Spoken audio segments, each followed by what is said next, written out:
you well. And I'm Pastor Mark Tice. This is your wake-up call. Well, this week we've been looking at the events leading up to the crucifixion and the resurrection of Jesus Christ. And we began yesterday. I took Monday off, but we began yesterday, and I'll give you a recap really quick. Sunday, Jesus enters the holy city, and we find them putting the palm leaves in front and the garments in front, and Jesus enters in on a donkey. We see the triumphal entry.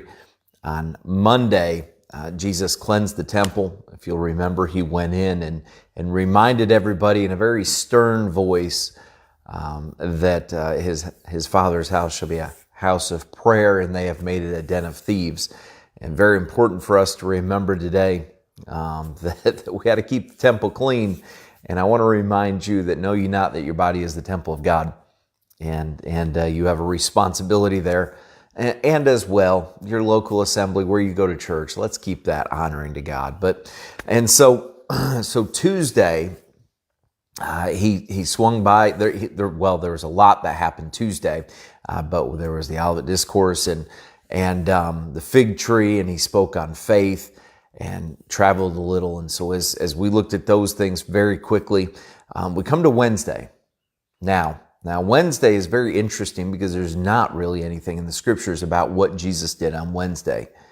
And we oftentimes think maybe something is just missing historically. We must know what he did.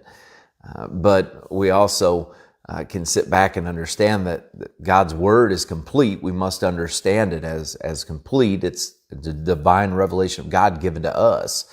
And that if there's nothing recorded in there about Wednesday, well, then maybe just Jesus rested on Wednesday.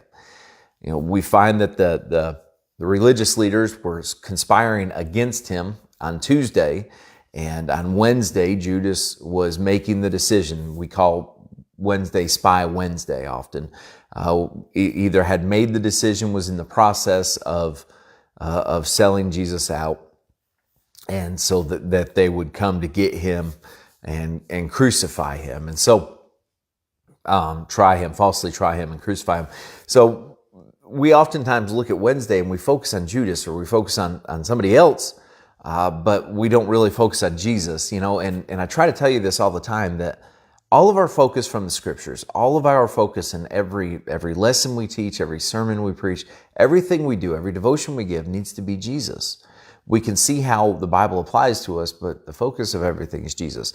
And so if we look at Wednesday and we say, what did Jesus do? Well, he rested. And as far as we know, he rested. And he wasn't willing to go against one biblical principle to fulfill another. Now, this is very important. I want you to hear me on this. With everything going on this week, how in the world could he have rested a day? How in the world could he have stopped and not been working and not doing these things?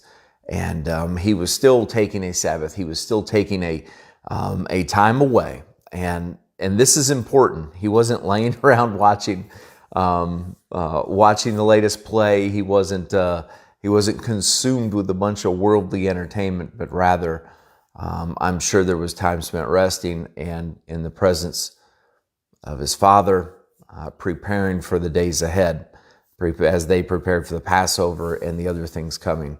But this I want you to notice today, that in the heat of it, in the thick of everything going on, he rested. And you today need to understand. I don't know what's going on in your life. I don't know how busy you are. I don't know.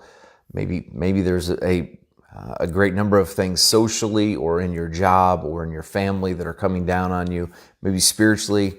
And you must understand that even in these times, God can give you rest.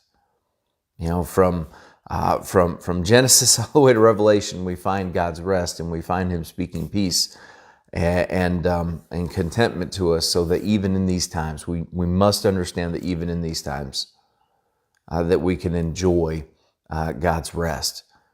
And so this morning, I don't know what you're facing midweek, but I know that his yoke is easy and his burden is light.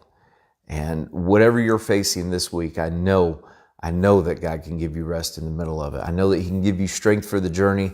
And I know that you don't have to try to figure it out. I know that Jesus knew what was around the corner for Him, and still yet He took that day that we find nothing recorded of what He did. He just rested while the disciples and others went out to get ready for the Passover. And so let's take a rest today. And let's please hear me on this. Let's leave all of the distractions out of it. Let's rest in the Lord. Let's be strengthened and renewed and encouraged, so we can be used of Him in the capacity that He desires, that we can be a proper witness for Him. And sometimes the worst we can be is tired and frustrated. And so let's rest in Him today. Well, I hope that you have a wonderful Wednesday. I hope that God blesses you abundantly, and I look forward to